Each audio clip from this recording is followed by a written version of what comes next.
Nasip abi. Arasını sıkacağım. Bir dakika dur. Amca.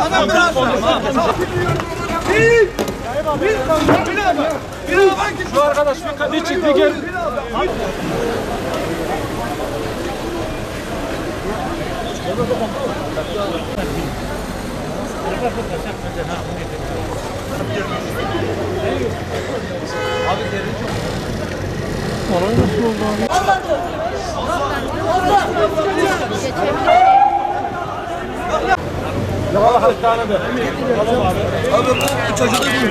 Arkadaşlar şöyle bir açalım mı?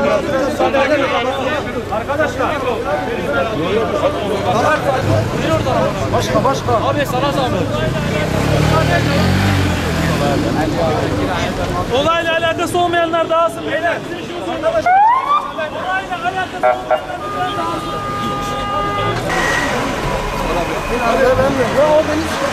Emir.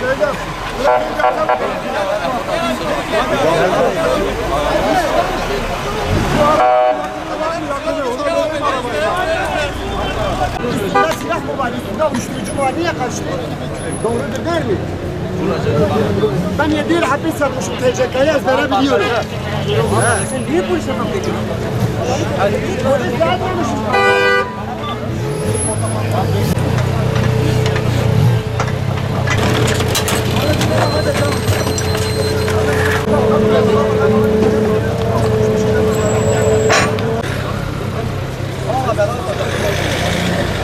Bizi de çek.